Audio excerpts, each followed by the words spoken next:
The world has achieved the largest and most rapid increase in overall health in the last 50, 60 years than in the whole previous history of the human race.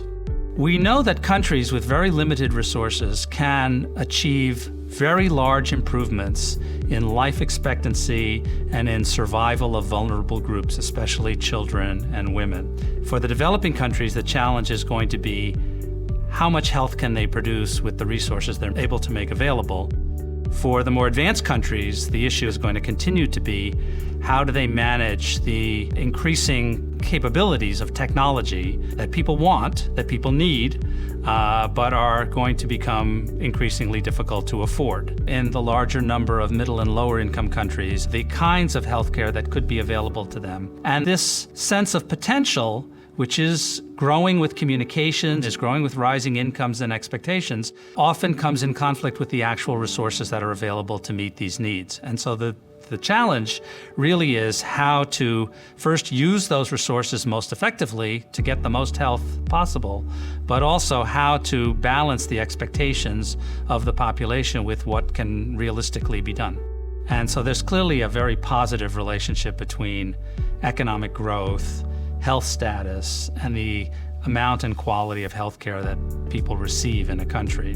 When countries are spending only tens of dollars per capita on healthcare, for all the healthcare for their population in a year, and that's typical of the lower income countries, there's only so much healthcare you can afford to pay for. There are significant populations in these countries who need and observe and see the more advanced levels of healthcare and want those things for themselves or their families, but how to meet those needs in those very low-income countries and then do the things that could benefit many more people with the limited money, that's a very tough problem.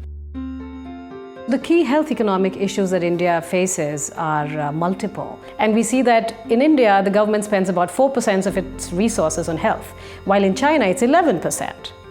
And in Thailand, it's about 14%. Then we are spending a very small fraction of our GDP. It's about 1%, 1.2%. So of all the expenses on healthcare, 70% of it is really private, out-of-pocket expenditure, which means individuals are really bearing the brunt of health burden in India. Health, remember, is one of those primary motives for savings in India. And most of the surveys that we have done in South India, we find that almost 80% households have responded as health concerns being the main objective for saving. I think Indian businesses have a lot to contribute to public health in India, primarily because having a healthy workforce is going to benefit private business in India in terms of extending benefits of health insurance to the workforce or their employee base, but also educating.